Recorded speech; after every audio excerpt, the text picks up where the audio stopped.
Go.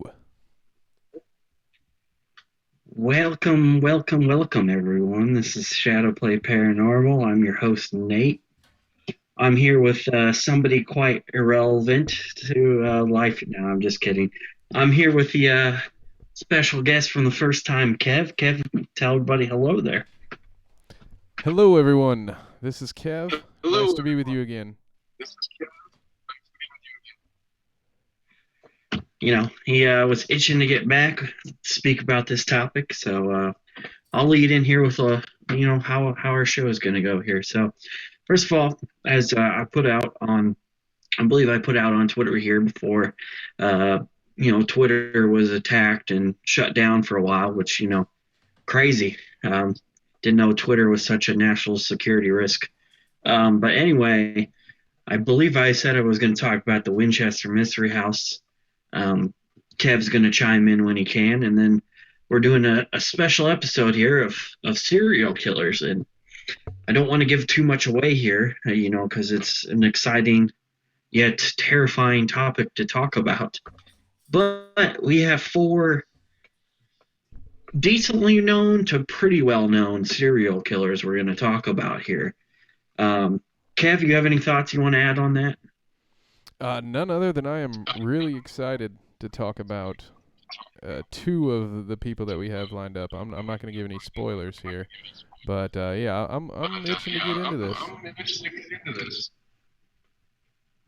Well, you'll have to hold that excitement for just a little bit here, because I'm going to discuss a quite unique, maybe even odd place here.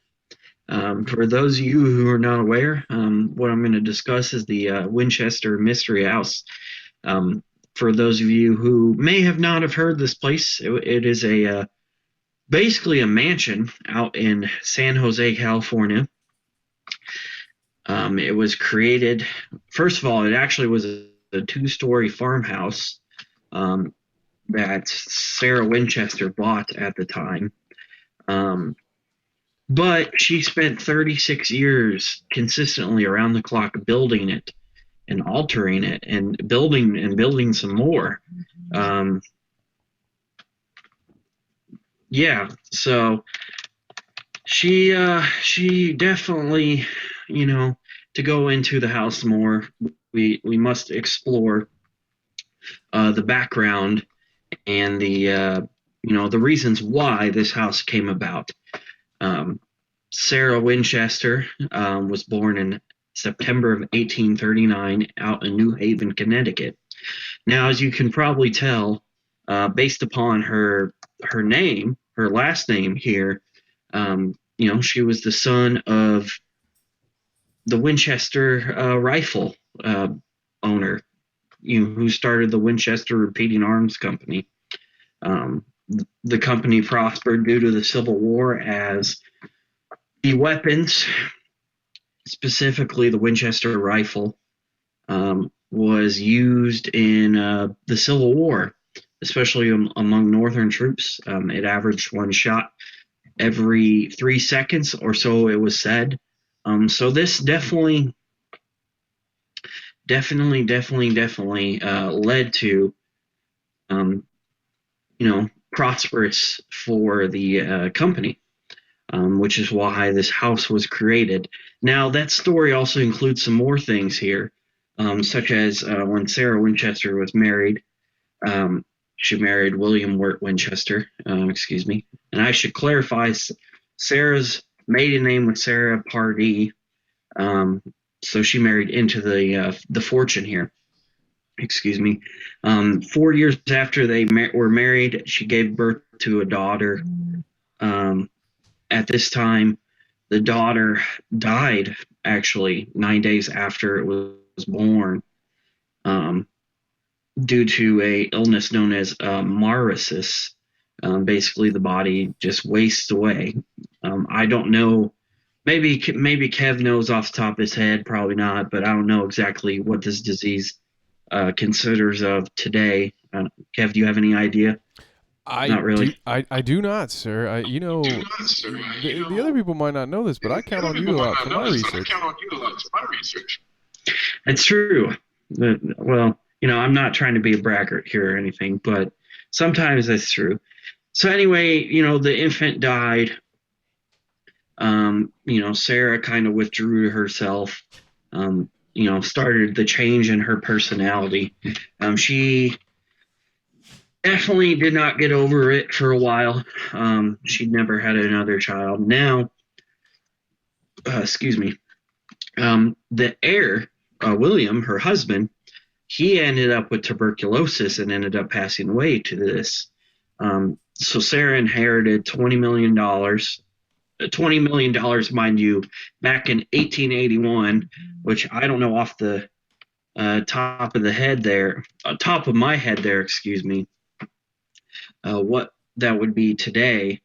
But that's a lot of money even today. She also had a share of 48.9% in the Winchester Repeating Arms Company, and also an income of $1,000 a day, which was also not taxable for the time being. Um, so, you know, she was still pain, a lot of pain for obvious reasons, due to her husband and her lost child. Due to a recommendation of a friend, she went and saw a spiritualist medium about her loss.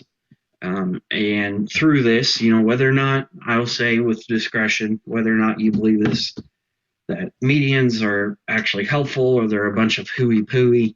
Um, the median gave her a description of William Winchester, told her, and this is in quotes, he says for me to tell you that there is a curse on your family which took the life of he and your child. It'll soon take you. It is a curse that has resulted from a terrible weapon by the Winchester family. Thousands of persons have died because of it, and their spirits are now seeking vengeance.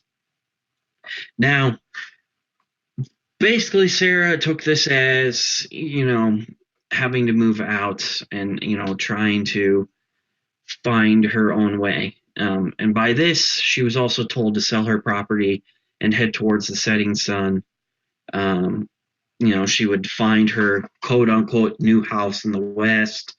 And the medium, for the last thing she told her, you have to build a house for you and the spirits who have fallen into this terrible weapon. You can never stop building. If you continue building, you will live, stop, and you will die. So, now I may ask on Kevin's side there if he could pull up the picture to Winchester Mystery House, if that's all right.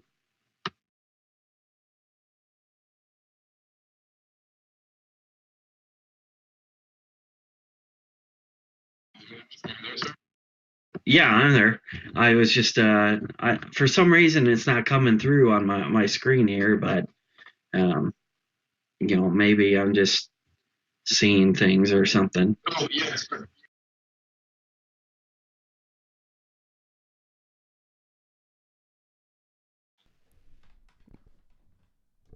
Yeah, I apologize, folks. Nate, don't you have the photo on your? Where do you what do you want us to point out? Um,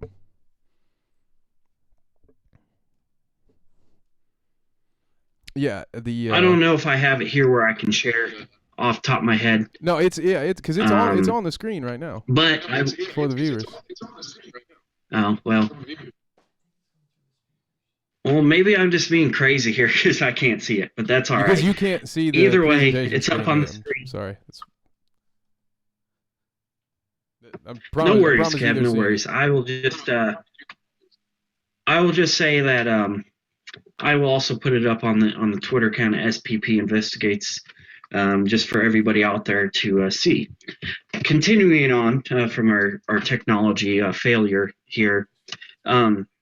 So basically, this house, um, Sarah Winchester found it. It was a two-story house. It was just a typical farmhouse out in the Santa Clara Valley, which is now San Jose. So the picture that you'll see, whether you're seeing it now or you will choose to see it later, excuse me, that is due to 36 years of construction work. Now this was 24 hours a day, 365 a year, for 36 years. So you can imagine after looking at this house, it's it had a lot of work put into it, obviously. There's some interesting things about this place that I want to say before I continue on after visiting it in my own right. Sarah was very intrigued by the number 13. Nearly all the windows in the house have 13 panes of glass. The walls would have 13 panels. The greenhouse would have 13 cupolas.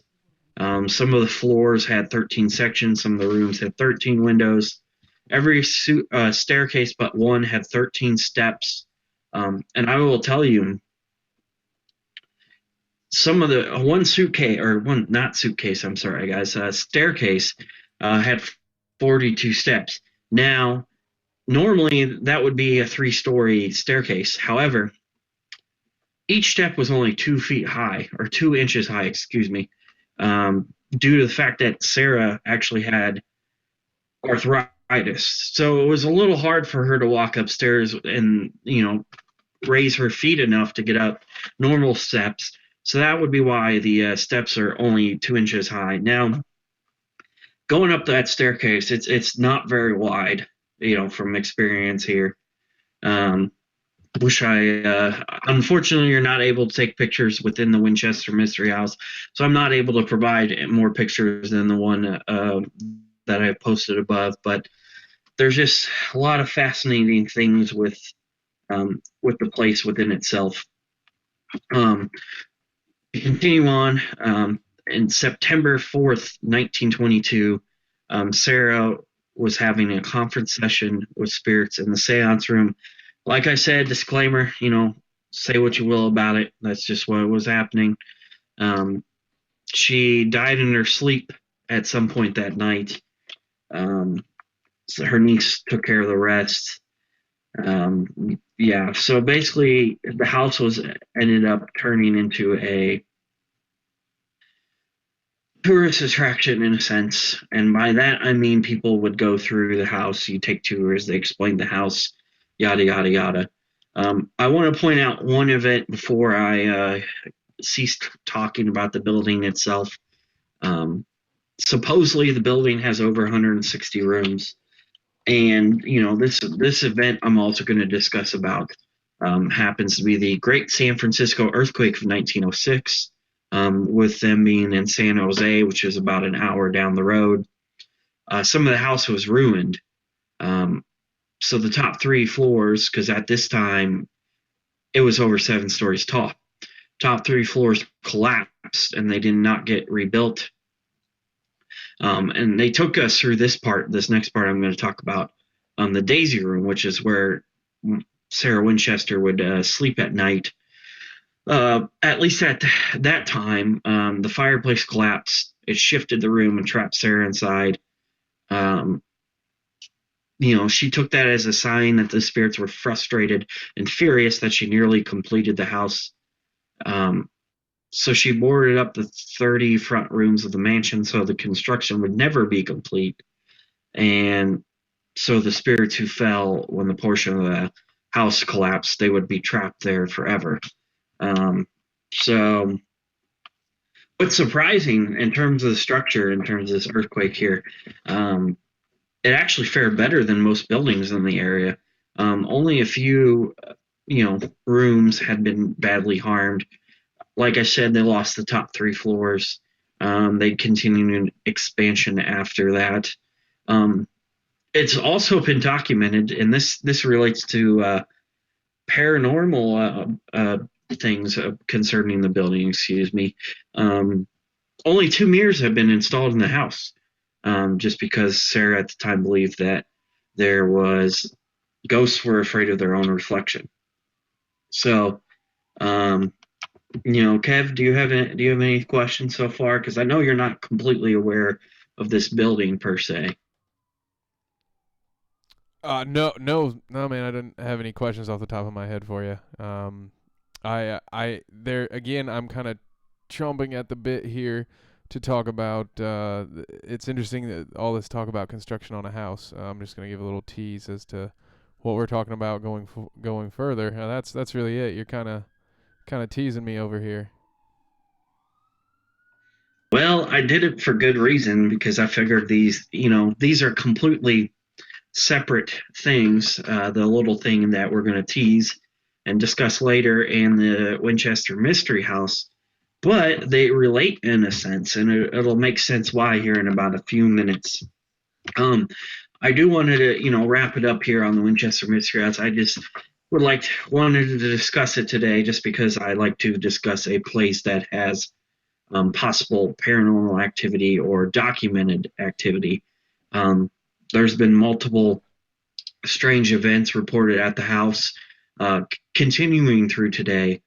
Um, Psychics, like I said, disclaimer: say what you want about psychics, whether hooey pooey or you actually believe in them. They have visited the house and have come away convinced that there's still spirits there. Sarah Winchester actually has been spotted in the house. Um, Herself, in terms of seeing her with her own eyes. Some of the other things that have happened: disembodied footsteps, banging doors, mysterious voices, whether they're disembodied or people catch them on recordings, windows that bang so hard they shatter cold spots, strange orbs slash lights. Um, so yeah, so in terms of the house in itself, it's just a strange house, even without all this possible paranormal activity. So yeah, so I'd like to turn it over to Kev here, because we're going to move on to our second part here with serial killers. And there's specific serial killer that Kevin has been biting at to discuss here. So I'm going to turn it over to Kev here. That's an interesting choice of words. Um, but yeah, so what I found interesting about the when you were talking about the stuff with the Winchester, and it was sort of, it's a creepy house, and one of the things about H. Holmes is, of all the haunted places in the world, this would have had to have at some point been one, because H. Holmes was a man who, broad strokes for those who are unfamiliar, was a man who in 1893, around the World's Fair, built a hotel in Chicago that was essentially a murder mansion. So we're talking, he had rooms that most rooms could be locked from the outside, and he was able to. Some of those rooms were gas chambers. There were other torture devices. He had most rooms soundproof, so that none of the other guests would hear what was going on. And another interesting thing about him was he actually had his degree. He went to college at the University of Michigan. He went to medical school, and so what he was doing after the fact was he was essentially peeling the meat off the bones of these women he was killing, and then selling the skeletons to universities. So he was making profit off of. He was making one of the few serial killers, I think, of all time that ever made profit off of his murders. Because not only did he sell the hotel rooms to get them there, in certain cases he would hire them as secretaries, but for the majority he was selling rooms, murdering women, and then selling their skeletons to universities. So one of the weirdest cases of all time, and that's actually honestly just the tip of the iceberg when it comes to him. So yeah, Nate, what is your familiarity level with Mr. Holmes or Mr. Mudgett, however you choose? So my familiarity with Holmes in itself, and for some reason something's going haywire on my computer. I'm gonna kill this here real quick. Man, sometimes technology is odd. But from what I was familiar with, basically is, he built this hotel, nicknamed the Castle, on West 63rd Street in Chicago for the World's Fair. Um, Part of it was his own relocated drugstore and various shops, and then basically it was supposed to be a hotel, which mind you, as you may have mentioned, they was a murder factory, in a sense. One thing that really gets to me, and this is the big thing that I feel like he murdered. They confirmed 27 murders. Well, he confessed to 27 murders. 9 were confirmed, but it could be possibly up to 200. Um, just because he brought a lot of victims to his World's Fair hotel in for the fair, World's Fair in Chicago.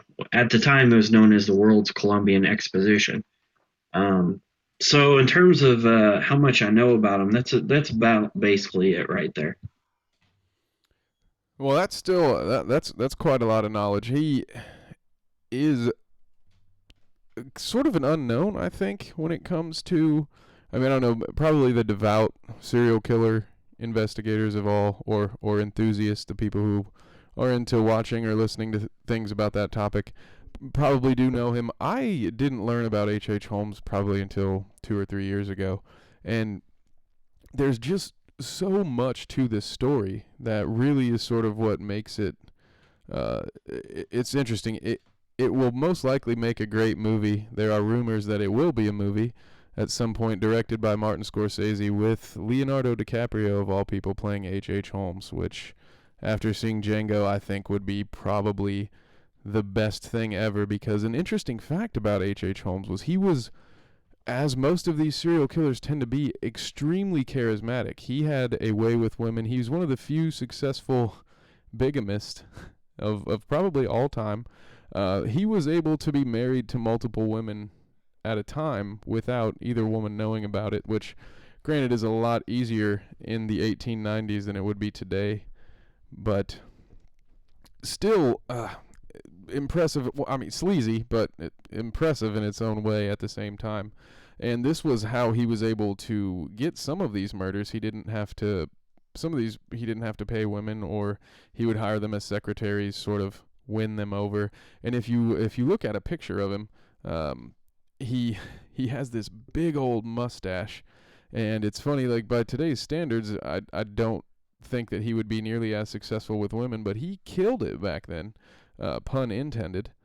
But Nate, are you aware of how H. Holmes got captured and in the process of his trial? Because that in itself, one of my favorite parts about this story is that the ending could almost be its own story. It's sort of like when Ted Bundy was his own defense attorney. This is a very interesting trial, and the way that he was caught was quite quite insane on its own. Yeah, I know about it a little bit here. I would like to maybe go back here a little bit before this, just because I think this part is quite interesting here. Um, he left Chicago in the panic of 1893, with creditors closing in on him because the economy was in a slump. He tried to create another castle in Fort Worth, Texas, but he was unable to. He abandoned the project. Um, so at this time, until he was ended up being murdered, he actually was jailed for selling mortgage goods in St. Louis. He was bailed out. Um, talked with a convicted train robber. Um, he was trying to set up a swindle of an insurance company on a life policy. So recruited a attorney through this guy, this train robber who he was in jail with. Um, now he ended up there was an issue with that one. Um, so he ended up concocting another plan with his associate Benjamin Pitzel, who has deals with the castle in Chicago too. Um, so the plan was for Pitzel to fake his own death so his wife could collect the insurance policy, and then she was going to split it with Holmes and the attorney, who's Jephthah Howe. Um, and actually, Holmes ended up killing Petzel. So it actually was a legitimate life insurance death, but the plan was for was for Benjamin to continue here. Um, so yeah, I just wanted to point that out there. Um, they found in terms of capture and things along those lines, like you uh, asked me about. That cellmate, that train robber, tipped off police. Um, he was arrested in Boston in late 1894 um, due to due to the fraud for the insurance company. Um, so yeah, so that's kind of what kickstarted it there. I know that's not 100% what you were specifically asking for, but that I wanted to point that out. Oh no, that was absolutely perfect because it paints sort of a picture, and just to add to that a little bit, Benjamin Peitzel was actually he was Holmes's assistant at the time. He was working with him in his operation. He was an employee for. I mean, not even lack of a better term. He was in on it. He was aware of what Holmes was up to, and so the interesting part to sort of continue from where Nate left off on that story is that uh, after convincing Peitzel's wife that Peitzel was still alive, that the scam had been the scam had been successful, but because Peitzel had to be in hiding, that she would have to interact with him through Holmes, he was able to convince her into allowing 3 of her 5 children to go with him. These children would later be found dead, um, and the 2 of the children, of course, stayed behind. But so weird thing about what was probably Holmes's final murder, the murder of Peitzel. He uh, claimed that he knocked him out with chloroform and then set him on fire.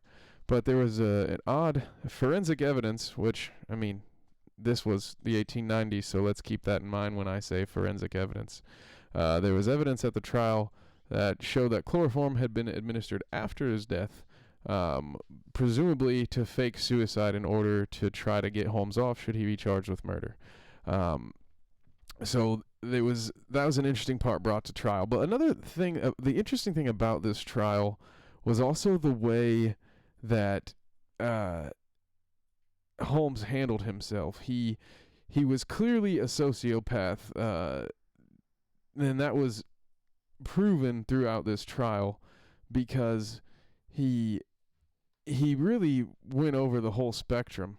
Um, he was at times he would cry and try to um, draw sympathy. From his behavior was incredibly erratic. It was almost like he continued to just do whatever he thought might work. Um, he he gave a bunch of different accounts as to what was going on. At first, he tried, of course, to claim complete innocence. At one point, he claimed he was possessed by a demon. I believe he claimed that he was possessed by Satan himself.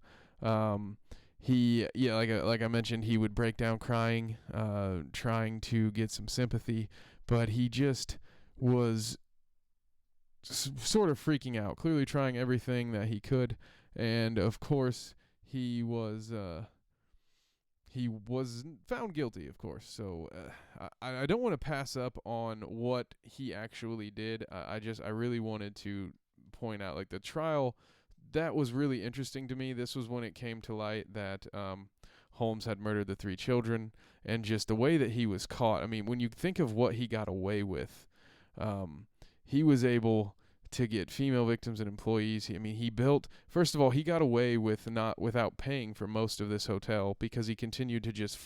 And the way also the way he was able to keep these secret rooms. I mean, it was sort of brilliant, and that's the odd thing about some of these guys is that they were, in their incredibly disturbing way, brilliant in their own right at times, and it's a shame when you consider what they could have been capable of had they not had these demons that they inevitably lost their battles with. But back to what I was saying, he was able to build these secret rooms and really build this castle cheaply because he continued to fire contractors when their job was half done. And his claim was that they had done dissatisfactory work, and so he wasn't going to pay them for their shit work.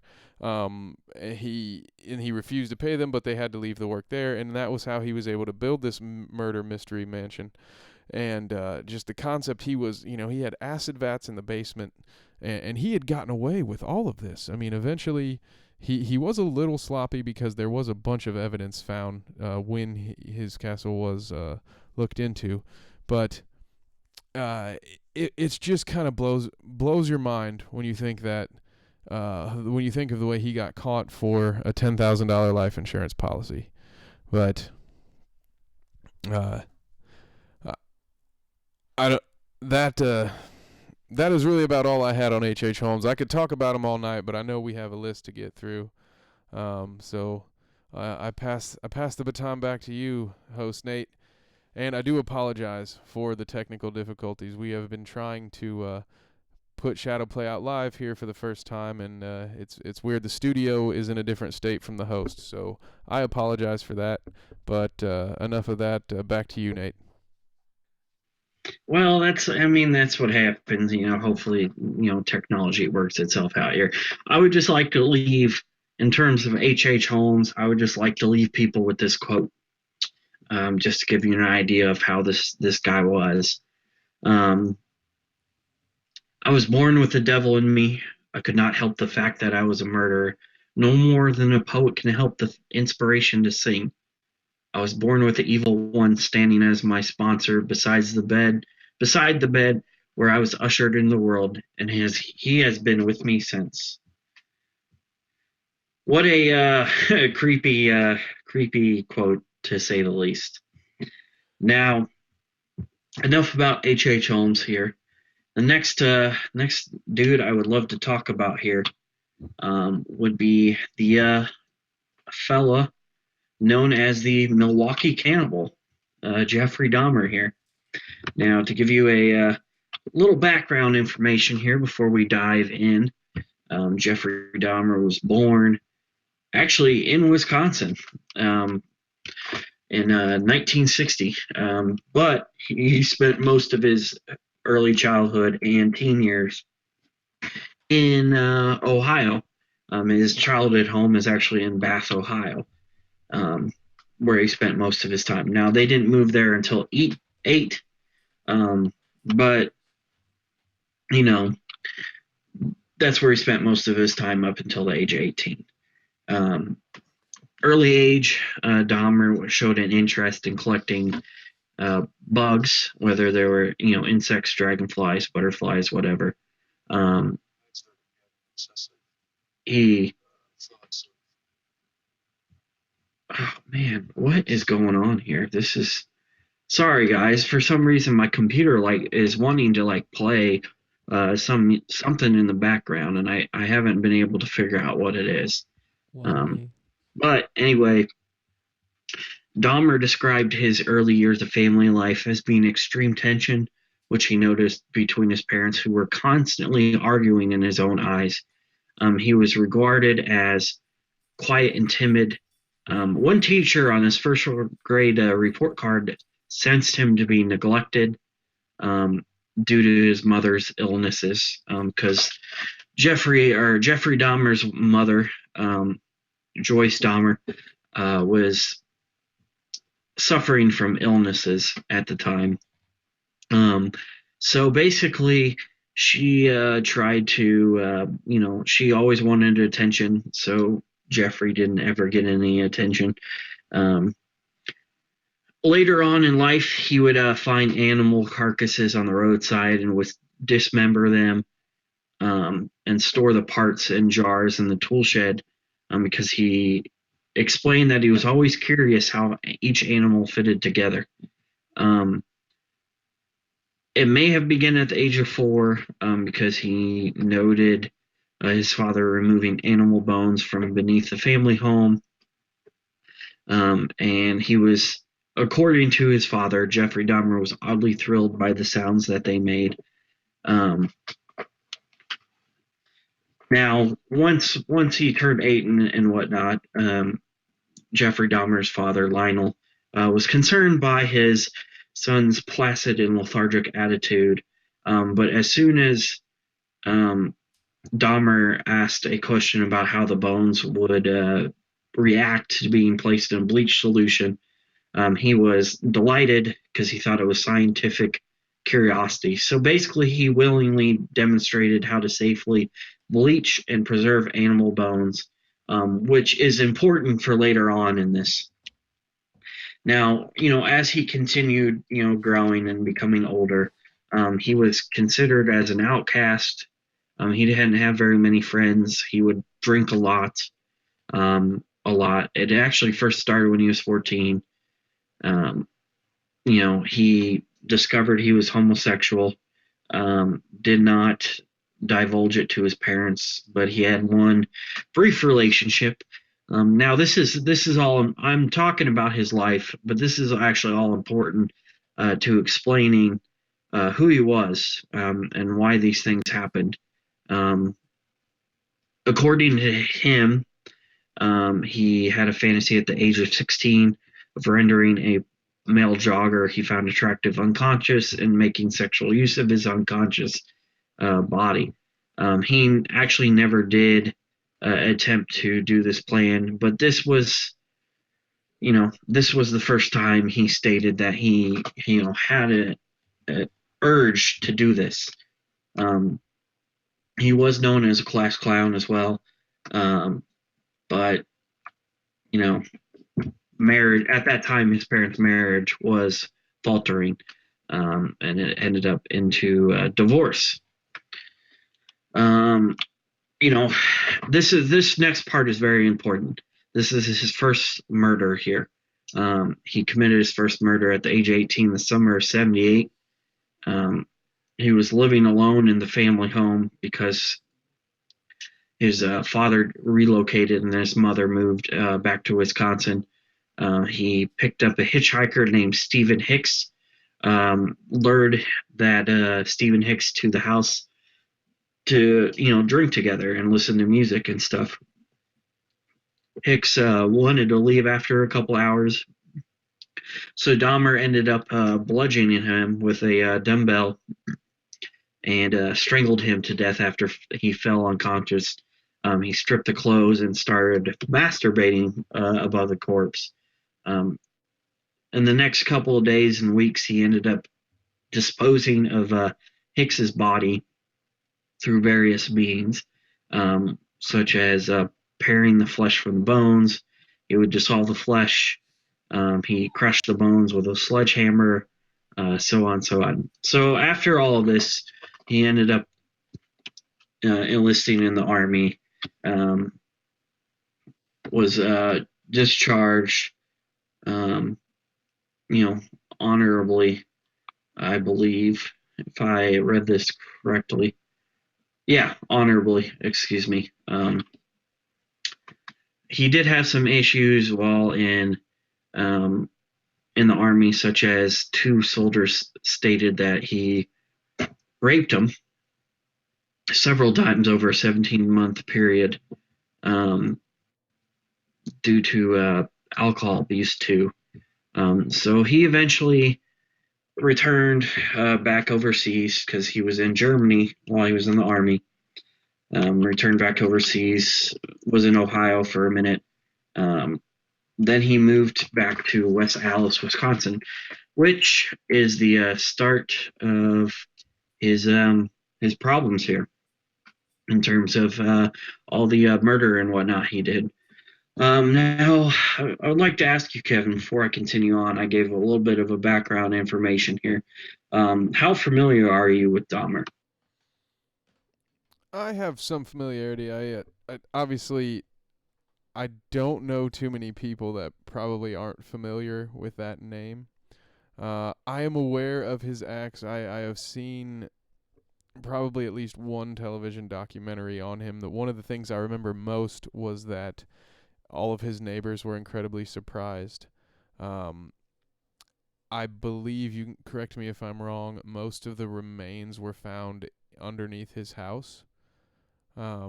and I I'm thinking it was again mainly children. But again, correct me if I'm wrong. I'm in no by no means a Dahmer expert.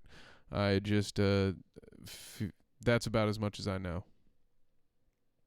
So actually, what you just discussed there was mostly John Wayne Gacy. No. Um, Well, there we go. Every day's a school day. so yeah, but no, I actually was going to point that out because I recently watched the documentary The Jeffrey Dahmer Files, which focuses on three people. Focuses on the detective that interviewed him and helped piece together to figure out his crimes, the pathologist, I believe, I believe it's the pathologist, and then one of his neighbors, like his neighbor across the hall, like literally across the hall. Um, and it's odd because she mentioned, at least at first, he was average, he was nice, things along those lines. And I will say, before getting in to his acts, she stated, and this is a part in the documentary, she stated, after finding out, what he did and, what he did with these people, he's like, he made me sandwiches on from time to time. He probably fed me human. Like that comment specifically stayed with me just because, the depravity of it. I mean, I don't understand. I should clarify. I don't understand, you know, the the call to cannibalism. So I'm not agreeing with it. Don't get me wrong here, but I understand if for Dahmer his fascination with that, his capability to do that, but to possibly feed it to other people too, that's just this is just speechless. Do you have any thoughts on that?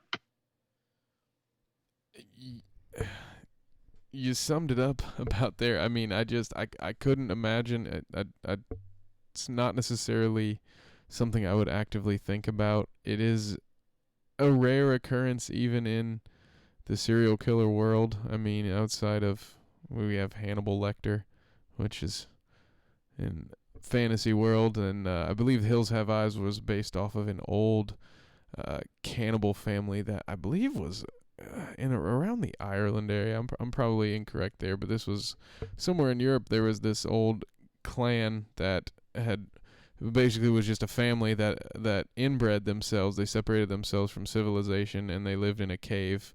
And they would basically just pick wanderers that were whoever traveled off the nearby road. They would pick off stragglers, and that's what they would eat. And that's where the film The Hills Have Eyes came from. So it's the idea though of feeding your neighbor a human sandwich almost somehow even goes beyond that, and that's in no way am I trying to belittle what a serial killer is doing, but I think it goes to an extra extreme. In this situation, here's a guy who didn't need to eat human to survive. If you talk about, and he's not living in a third world country where they may still practice cannibalism somewhere in some far off distant land that some island somewhere. But so yeah, here's a guy who, by all accounts, it seemed like just had a really bad alcohol problem, couldn't keep a job, uh, was probably very frustrated with being in the closet. And I don't know how that ended up turning him into a cannibal, though. There's some connection there that I can't make. I don't know how you get to that point. Well, I would like to say, this is a little off topic here, but you brought it up. And for some reason now I'm just forgetting what I was going to even say. It was like related to um, Hills Have Eyes, but no, oh wait, here it was. So Dennis Nilsson is almost as well. He is as bad, maybe worse than Dahmer. He's just not as quote unquote famous. He was along those lines in terms of cannibalism and things along those lines. So, um, but it's not super common. I mean, even what gets me, and I mean, this is just this is related to cannibalism. I see on occasion people consider Bundy as a cannibalist, but that's only because he ended up like biting off like a nipple off of one of his victims, his last victims in Florida. So I don't know what you feel about that, but I don't know if I'd necessarily classify that under that. um, so I wanted to throw out there because we the what I was referencing before was in the 1500s. Sawney Bean, Alexander Sawney Bean, head of a 48-member clan in Scotland. So I was like I said, I was wrong there. Sorry to interject that, Nate. I just wanted to correct myself. Oh, you're good on that. That's that's a interesting, and I mean interesting as in the fact of learning, not that I find it you know awesome or anything.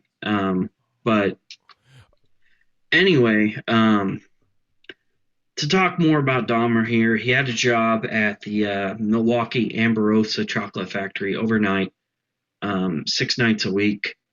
Um, he had an incident where a stranger at the library offered to perform, give him a blowjob, and it kind of stirred up fantasies of control and dominance. So he started to go into the gay bars, gay bathhouses, things along those lines. Um, He is known to stolen a mannequin which he used for simulation or stimulation, excuse me. I mean, also simulation, At the time. Yeah, yeah, technically. basically. Um, so he was frustrated though at the bathhouses because he wanted a person to um, you know control. He didn't want people moving around during sexual acts. He eventually was banned from bathhouses. Um, in 1986, he was arrested for masturbating in front of two 12-year-old boys.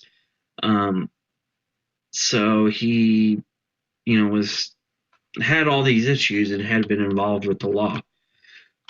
Um, his first murder here in Milwaukee area was a 25-year-old man, Stephen Tuomi. And I'm sorry if I pronounced that wrong.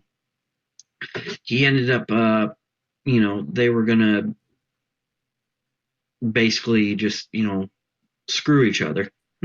And layman's terms here. But according to Dahmer, he blacked out and didn't have any memory of this. He found Steven to be with his chest crushed in, and Dahmer had bruises on his own fists and forearm.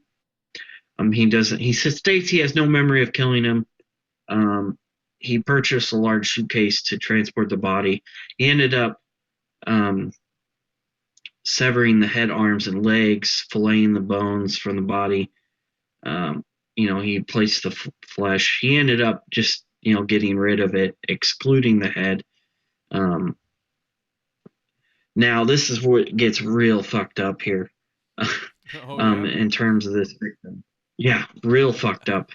He retained the head for a total of 2 weeks. After 2 weeks, he put in a mixture of Solex, which is an alkali-based industrial detergent, and bleach, um, which he was going to use the skull as a stimulus for masturbation.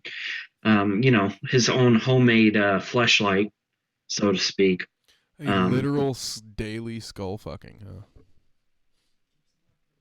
Wow. yeah, yeah. Basically, you're right on the nose there.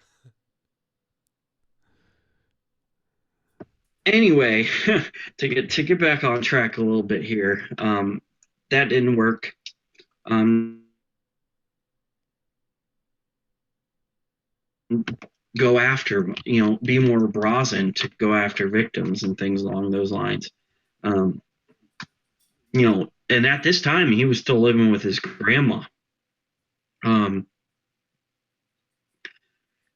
his grandma eventually asked him to move out of the house due to bringing young men into the house late at night and because of the foul smells, which, mind you, was him disposing and mutilating the bodies, to get rid of his evidence. He ended up moving to an apartment on North 25th Street. Now, I actually was up for all you listeners out there, I was up in Green Bay this past weekend, and I had to come back through Milwaukee on the way down. Well, being the weird person that I am, I actually went and tried to find this apartment complex that he lived at. Um, Come to find out, it's been torn down, and the lot that it was at is basically it's just a grassy area. They don't know what they're doing with it. Probably won't do anything with it, but it's excuse me. It's in I guess a bad part of town. And I will say this from the documentary that I watched, which was the Jeffrey Dahmer files. Basically, he was one of the only Caucasians that lived in this apartment building, but it was close to his work, um, things along those lines.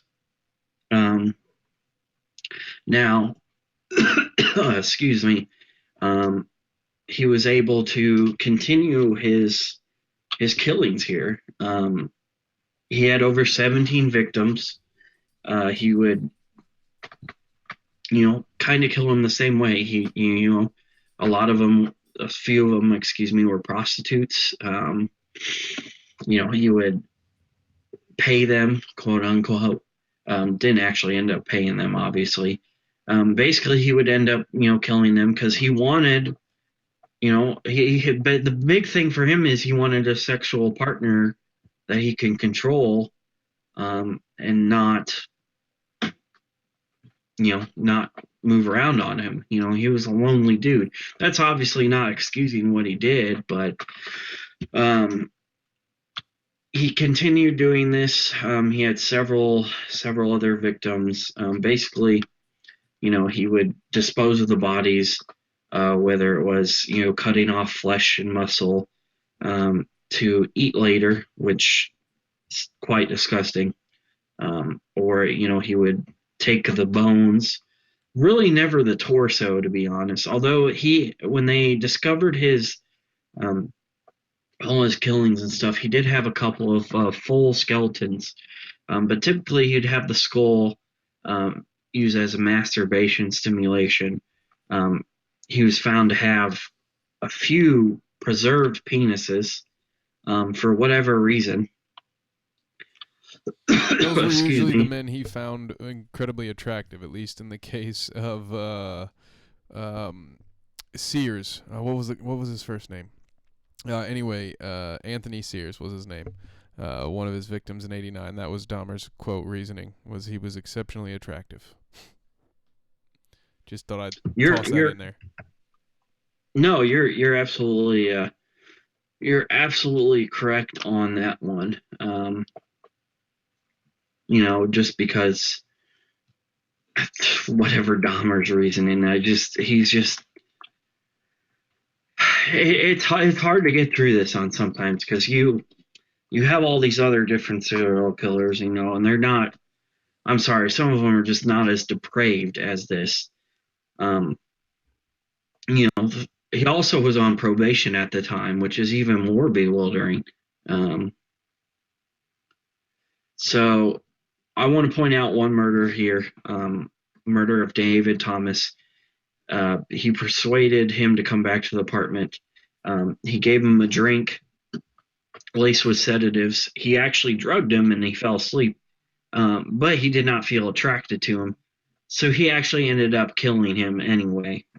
He didn't keep any body parts or anything, due to the fact that he was not attractive to him, but he did photograph it.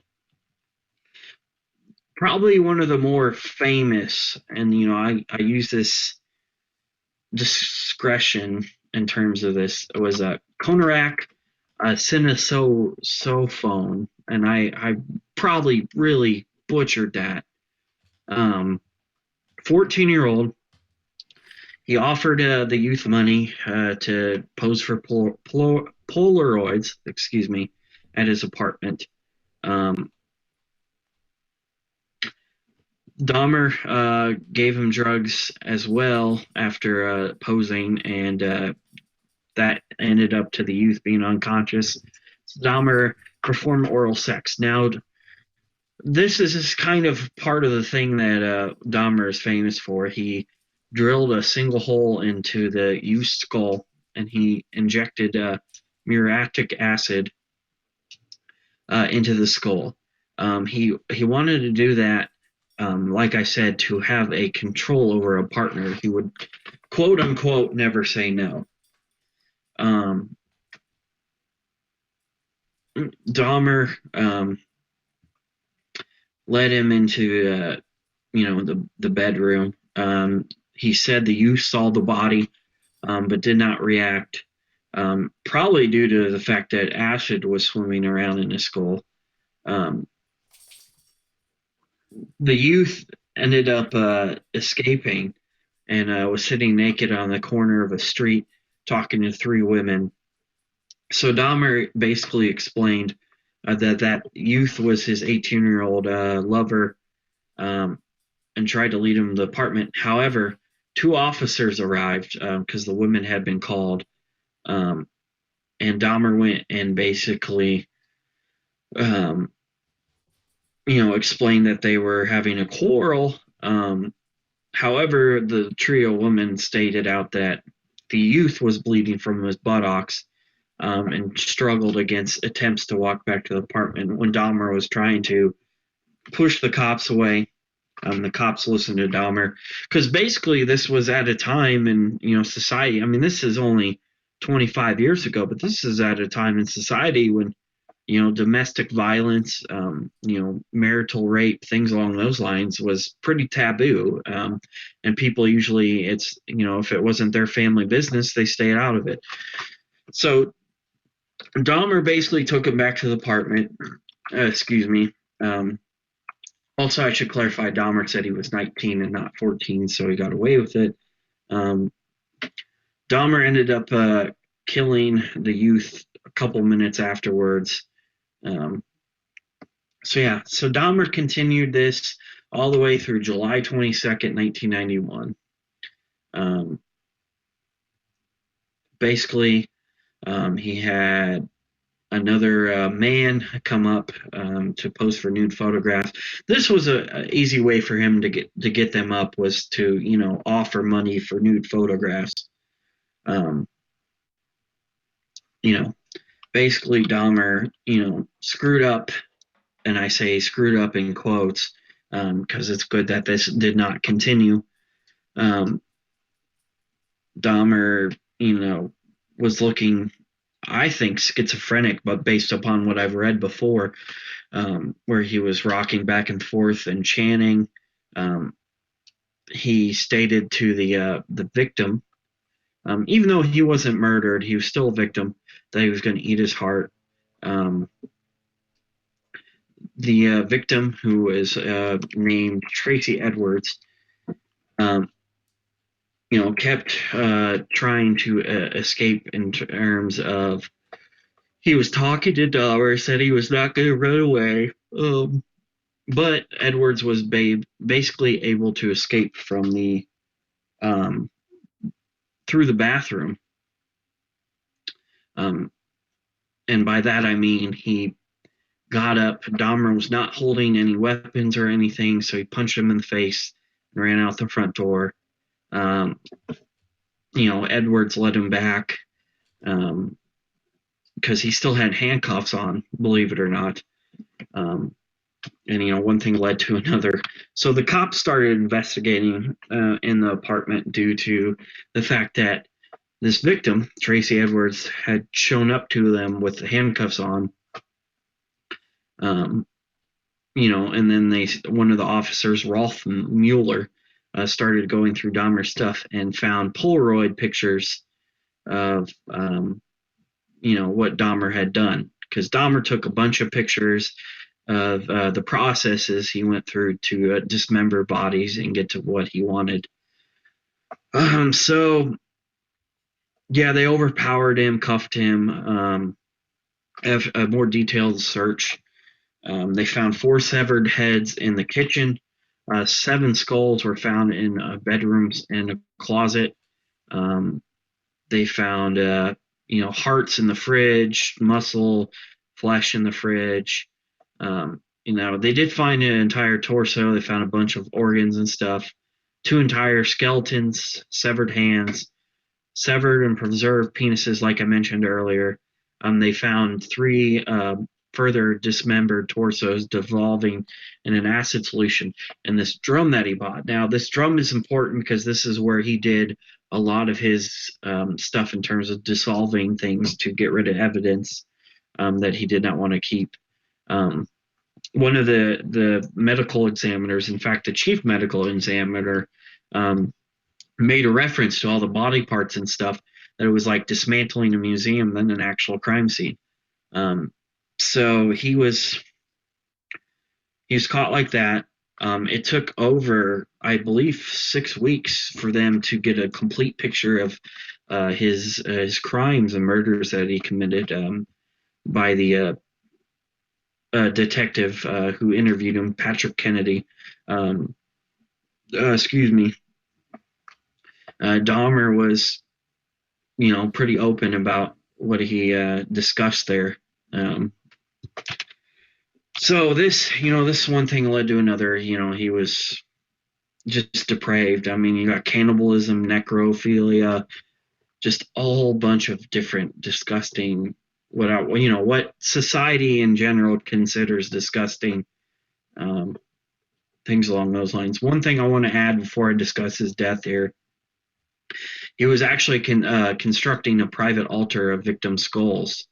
Um, and to talk more about this altar, um, it was the complete skeletons of 2 of his victims, 4 severed skulls, um, and it was just this whole getup as an altar where he was just gonna feel at home, in his words, as a place for meditation.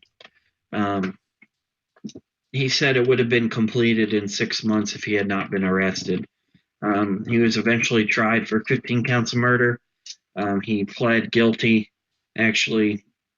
So basically, it was just a sentencing agreement or sentencing trial, excuse me. He was ended up getting sentenced to life in prison plus 70 years. Um, on 2 counts, excuse me, he was sentenced to life in prison plus 10 years. Um, the death penalty, unfortunately, was not an option. And I shouldn't say unfortunately because, we're trying not to be biased here. Whether it's Bad Dinner Guest or Shadow Play Paranormal. But he only lived for about 2 more years. He turned to Christianity in prison. Um, he basically said he didn't care about dying or anything. So a inmate, Christopher Scarver, ended up, blunt force trauma.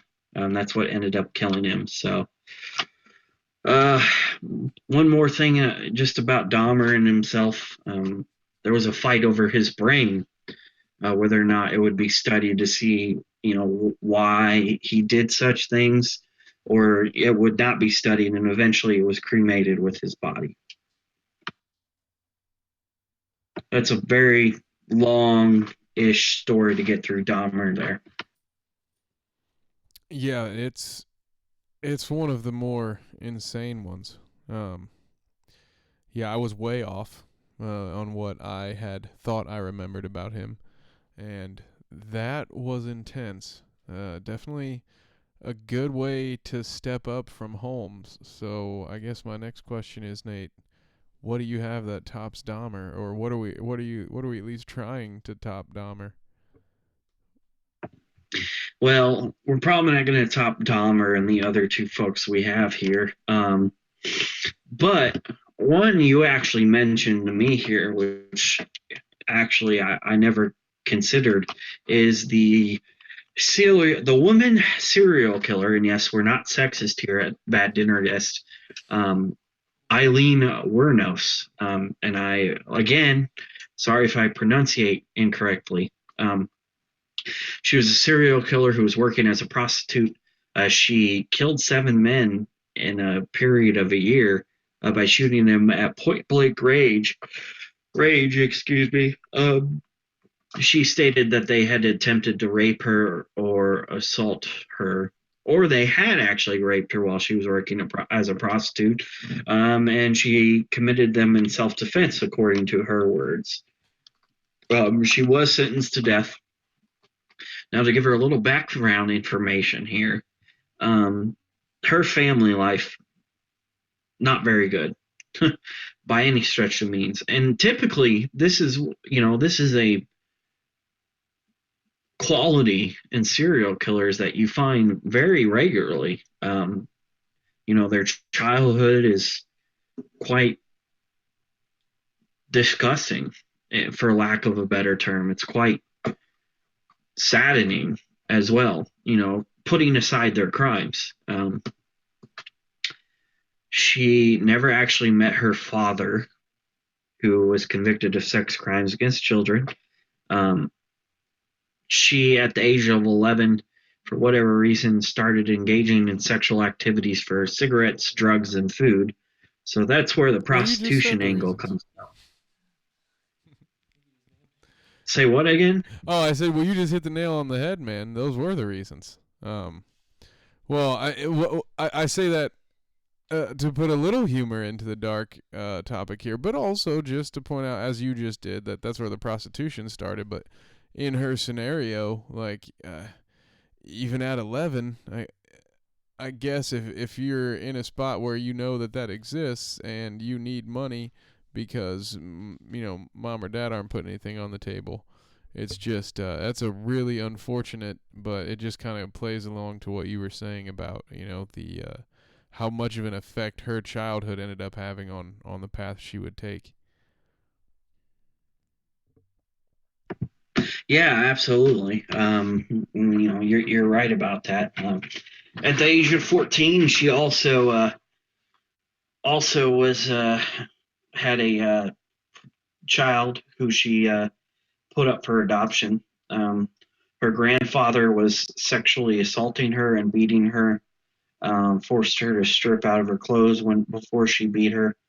Um, After her grandma died, the grandfather threw her out of the house, and that's when she started actually, you know, being a prostitute and lived in the woods there. She went through a long history, and by long history, I mean, I believe 13 years of various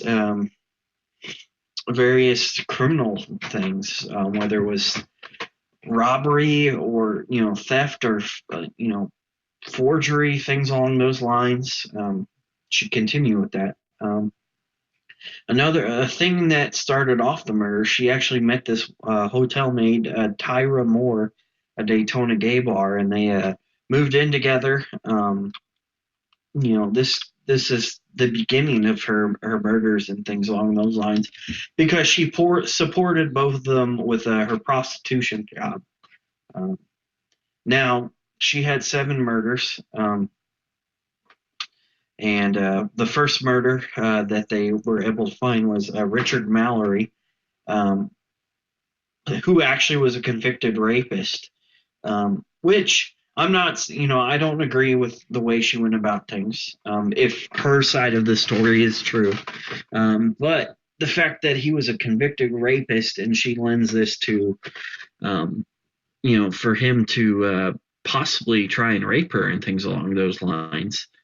Um, yeah, she may be right in that sense. Now, her later murders don't necessarily agree with that. Um, to continue doing that. Once you consistently, blame it on one thing, um, people, see all these accusations and things that pop up, and you see this same person is involved with them every time, and it's just human nature to question whether or not, is it actually these guys or is it actually this woman, committing these murders cold blooded and not actually having to do it in self defense, which, according to our court system, she was found guilty of all these murders, um, and put to death. Now, I want to point out this one murder because this actually led to Wuornos and Moore um, being apprehended. Peter Sims, who was a retired sea merchant or seaman, excuse me, who actually was in a Christian outreach ministry. Um, he left Florida for whatever reason. He was found. His body actually was never found, but the two accomplices were seen abandoning the car, and the palm print was found for Wuornos on the interior door handle. Excuse me. So they were found seen, excuse me, dumping the car because they were involved in an accident. So a couple witnesses provided names and descriptions, which led to this big, nationwide, like trying to locate Wuornos and more. They were eventually found. Um, she was eventually tried for a few different murders from time to time. Excuse me. And her last trial, excuse me, let me see if I can find this. Her last trial was in 1993, and she was pleaded guilty to the murder of Walter Jean Antonio and was sentenced to death again. So for each of these murders, she was not the word I'm looking for, excuse me. She was, given a sentence of death. She told several inconsistent stories, which, I don't necessarily agree that she killed in self defense, but that's what she stated. Um, a very interesting thing that I found in my research of her was the psychopathy checklist, which, psychiatrists and things will use on occasion. She scored a 32 out of 40. It's a 20 item list. Each item is scored 0, 1, or 2, which leads to your maximum score of 40. Um, Depending on your perspective, scores above 25 and 30 are consistent with a diagnosis of psychopathy. So, you know, that's what she's quite the woman, to say the least. I am She was afraid to take executed that in. test. You're afraid to take that test, is what you said there? Yeah, that sounds like an awfully simple test for grading something that serious. I mean, I'd have to look more into it, but 20 questions to tell whether or not you're a psychopath, and who's picking between 0 and 2. I don't want to blow the whole thing up. I just, that was when you said that. That just kind of blew my mind. That was something I did not know. This, like H. Holmes is one I'm a little more familiar with, but I didn't know about the psycho test. So that just sorry to interject there. You just kind of blew me away with that one. Well, we all know here at Bad Dinner, I guess you probably would score a 40 out of 40, but you're not going out murdering anyone. Mm-hmm. For those of you who are not aware, Kev and I have gone back a long time, so I just his nickname, one of his nicknames, self given from what I'm aware of, is Masshole. So I um, have to correct this because we're on air. That was not self-given. I would never choose that because that is the name for people from Boston normally. But mine is based on how my last name plays out. So, and that was given to me by teammates on my high school football team. So that was earned, and I did not care for it. And it took several years for that one to go away. So thank you for mentioning it on air. But yeah. well, to be honest, I never knew the who gave it to you, so that's why I just said self given. Well, that's why I Uh, had to throw it out because but that made me sound really bad to think that I would self give myself that kind of nickname. it's all in good fun, though. You're not an asshole, Oh, um, but absolutely I just am. to talk a little bit more about Wernos here. Her story actually was made into the movie, and it's a quite famous movie. It's not a super big movie, but it's pretty famous. The movie Monster, which starred Charlize Theron. Um, So it actually ended up winning Theron a Academy Award for Best Actress. So quite the story. Not as depraved as Dahmer, obviously, but it's still up there. I mean, it doesn't ever seem like she had any sort of remorse for it. I mean, she. Let me go back and read through here. Is what is this Oh, I'm looking well, for? Oh, said she pleaded no contest to a couple of the murders because she wanted to get right with God. So I guess I'm incorrect on that. Um, so basically, she said that Richard Mallory did violently rape me, but these others did not. They only began to start to. So yeah, and then later on, she just um, t- t- t- t- t- well, I'm gonna jump in here for a second, Nate, because you were not necessarily wrong, and you mentioned a specific quote of hers. There were actually two different documentaries made by the same documentarian about Eileen Wuornos, and they were made while she was in prison. And what you get from her is she has what I like to call Eric Cartman syndrome. For any South Park fans listening, they will understand exactly. Maybe not once I explain it, they'll understand it. Um, so there's an episode, I believe it's the Kanye West, the gay fish episode, where Eric Cartman he is so deluded that he actually believes his own version of the story of who created the joke. And Eileen Wuornos was one of those people who just constantly lied and constantly changed the story, but you kind of got the feeling that she was just so messed up upstairs that she was actually buying into what she was saying.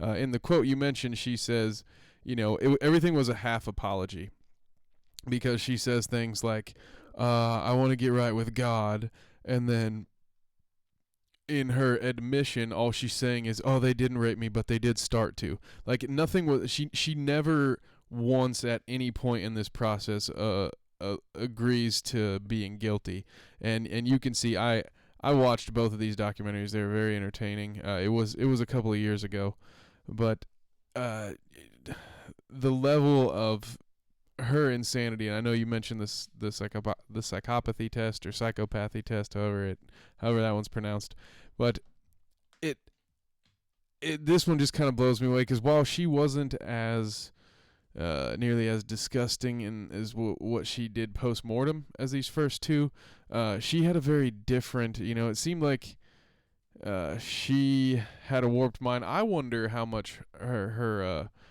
friend and roommate Moore was involved with this because it was interesting, that whole aspect that they seemed to be a team of sorts, and so yeah, but yet she kind of sort of always claimed on the back end that everything was in self defense and she was being raped, but in the end she gets caught with her roommate with her, um, so it's like I defended myself from rape and then stole this guy, and then stole the guy's car and drove around with it for a while. And I bet, and the thing that was evident with her was that she would believe anything that she said. She would get very violently angry whenever the documentarians would call her out or question her. Um, so yeah, that's one of the parts I found just most fascinating about her. and see, I just saw this quote again. I would like to read. How much of a flip flop she kind of is too. She ended up dismissing her legal counsel and terminating any pending appeals. She stated, "I killed those men, robbed them cold as ice, and I'd do it again. There's no chance in keeping me alive or anything because I'll kill again. I have hate crawling through my system. I'm so sick of hearing this crazy stuff. I've been evaluated so many times. I'm competent, sane, and trying to tell the truth.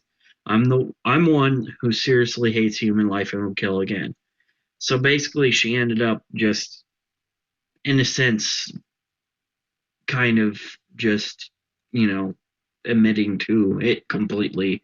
It seems like, but she's gone and cremated and whatnot, and She only has a couple of documentaries, books, and a movie to keep her around here. Now, to move on to another one here, our last one here, I would like to ask you, Kev, what could you possibly tell me about the famous serial killer known as the Night Stalker? Excuse me. Well, I believe he's got some common areas with your boy Dahmer. He was serial killer in the 80s in Southern California. Well, I should say, I guess he started in the 70s, but sort of in that in that area. I think you should take the lead on this one because this is not one that I am nearly familiar with. This was, of course, one of the ones that you brought to the table. So I'm interested to learn what you have about this guy. Yeah. So, what's funny is he's known as the Night Stalker, um, which is funny because there's a another serial killer who is known as either the as the original Night Stalker, that we'll get into a totally different time. So basically, he's born in El Paso. What I want to point out here is, as a child, he sustained two serious head injuries. So whether or not that led to some of these issues that happened, excuse me, or something else, you know, definitely, it's interesting because I've known a couple of people who've had some severe head injuries, and just in terms of personality and things along those lines, they've drastically changed. As a 12-year-old, and this I think is also important to point out, he had a cousin who was a Green Beret, um, who told him about some of his exploits in the Vietnam War, such as Polaroid pictures of Vietnamese women he raped, just some depraved stuff. Now, he didn't really, didn't really do anything in terms of murder or things along those lines until he got to California, because at this time he was still in Texas. Um, so the first murder that they, as his first known murder, excuse me, was a 9-year-old May Long in a hotel basement where Ramirez was staying. Because at this time he moved to San Francisco, excuse me. Um, the girl was raped, beaten, stabbed to death. She's found hanging from a pipe.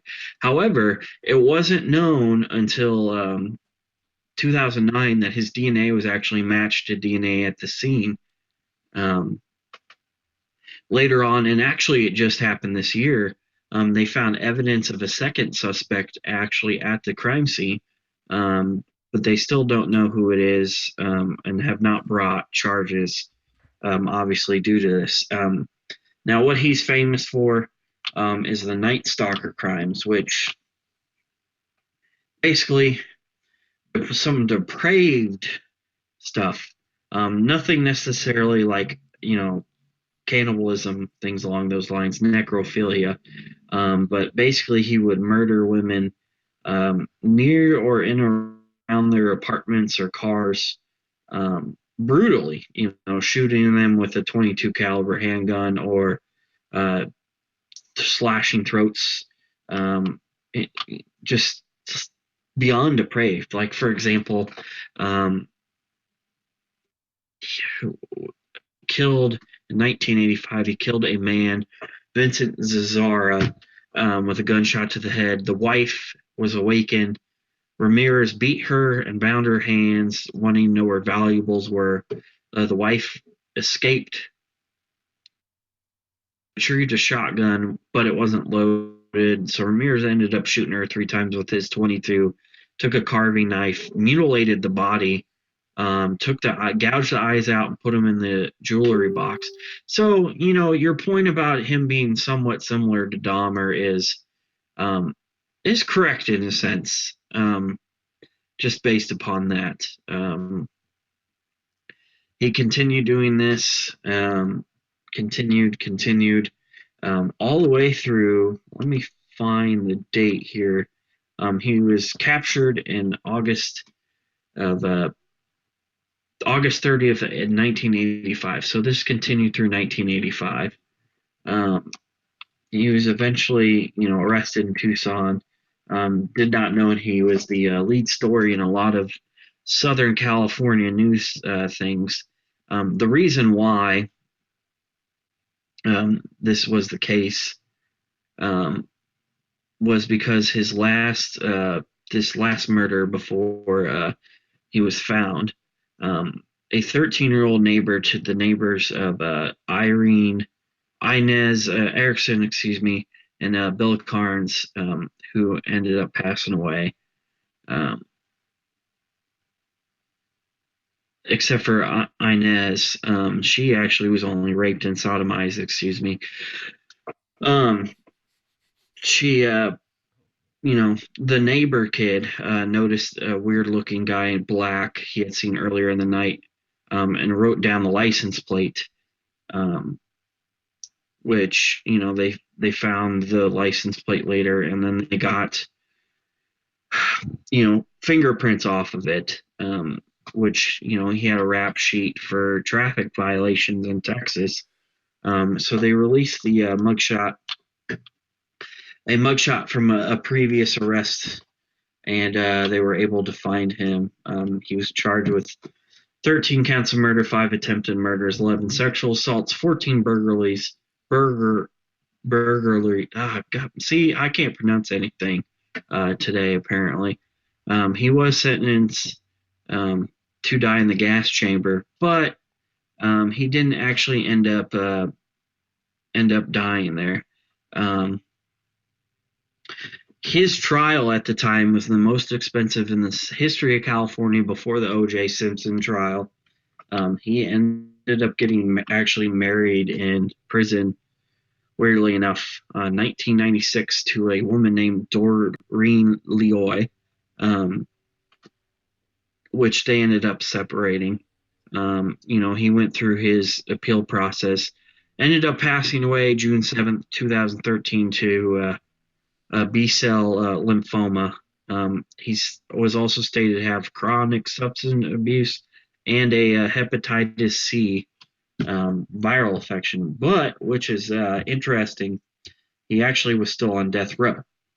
So it's just a little background information on Richard Ramirez, known as the Night Stalker. I'm not as familiar with him as I am with like Dahmer or Gacy, um, probably due to the area we're in. We're in the Midwest here, but he's another quite just. It's not so much depravity as it is brutality, wouldn't you say? Yeah, these crimes were all incredibly brutal. I tend to agree with you there.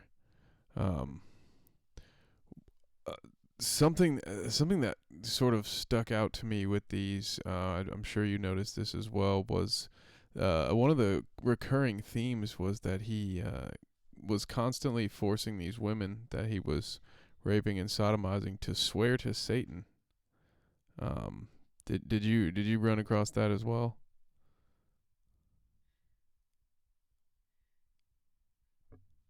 Yeah. Sorry there. Just having an issue with my microphone. Yeah. So, um, for example, where is this? He in July of 1985, he broke into the home of Sophie Dickman, and this isn't quite what you're talking about, but it makes sense. He asked her where her jewelry and other stuff was, after he stole some stuff, and she said she swore to him that he had taken everything of value. he told her to swear on Satan. So, but that also goes back to I found this earlier. So he was observant to when his cousin that I had mentioned shot his wife. He moved in with his older sister and her husband at the time, who was a peeping Tom who took Richard Ramirez on these trips. At this time, he was using LSD and cultivating interest in Satanism. So this goes all the way back to his early teen years here.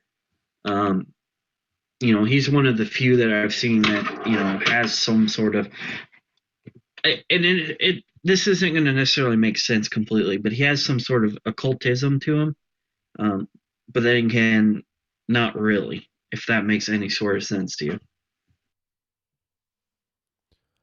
Yeah, I mean, how do you mean actually? You Well, I guess I shouldn't say occultism. I mean, it's just a lot of the times in a lot of serial killers that I've researched, I haven't necessarily seen anything related to occultism, um, to Satanism, things along those lines, like belief and such. And I'm sure there's other serial killers that I just not have read up on, that have this idea, this view. But that's really what I meant. I guess I should have clarified it before you asked here. Yeah, I mean this one was clearly evident because there's another example of a family where he Peter and Barbara Pan, where after leaving the wife left for dead, he used her lipstick to scrawl a pentagram on the bedroom wall. So yeah, this was I don't actually, when I think on this, I can't think of any more. I'm sure that, like you said, I'm sure there are some, but I can't think of a more famous serial killer that used the Satanism to this extent.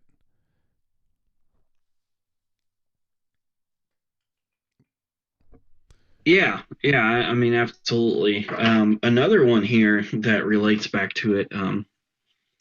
He broke into a home the same, in July, before the Dickman incident that I told you about. Um, excuse me.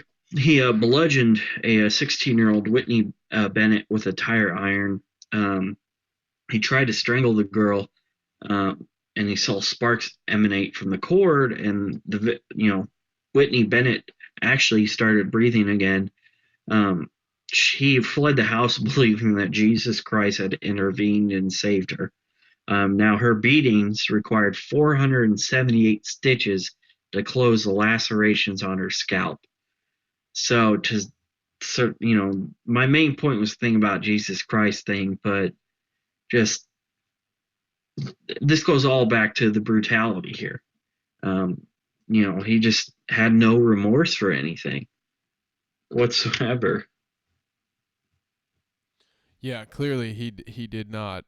He even was leaving victims behind with messages at a certain point. He seemed to be someone who reveled the fame that he was getting once his mugshot got put out there on the press and he became famous. That clearly just sort of fed on to whatever fantasy he was playing out in real life.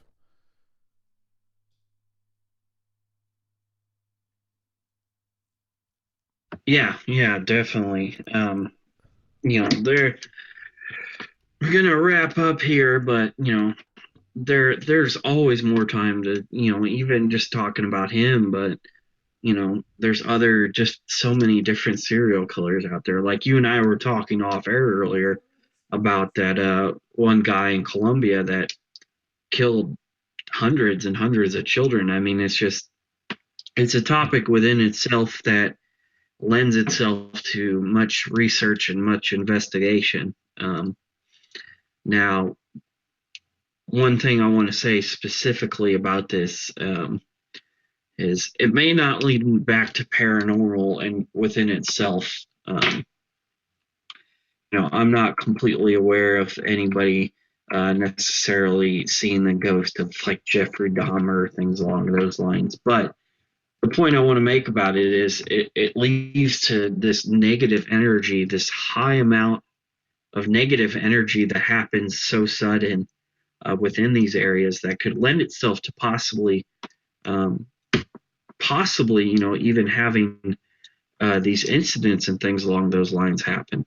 In terms of hauntings and things along those lines. So it may not be happening now, but it could always happen down the road. And with that, I actually want to make one more special announcement here. Um, I believe next Saturday I will be returning back to Whispers Estates and hopefully not screwing up my technology and being able to at least record a little from the location. Um, Again, I've got a friend who's interested again, and I decided we're going to go back and confront anything and everything that may be in the house. That is fantastic, man. I can't wait to see how that goes. Now, before we say goodnight to all our viewers here, I just want to say, is there anything that you may have come up in this discussion here that may have captured your interest or may have, you know, stoked the fire to things down the road?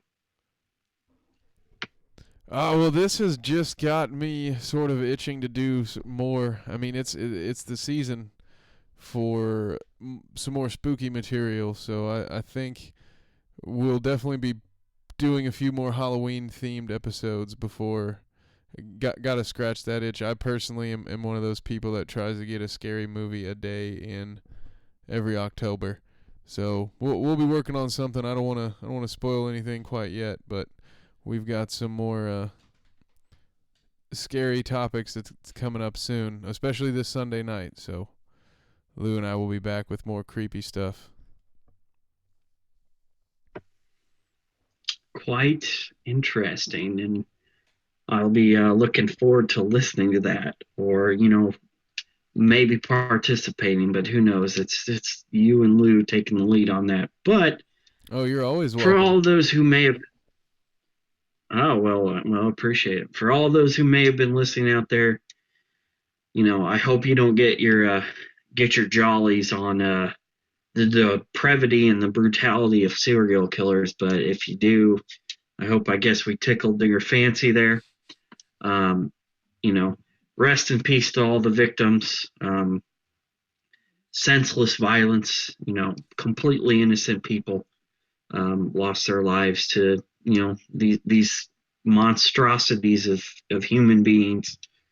On that note, I would just like to say, don't open your closet at night, and good night to you all.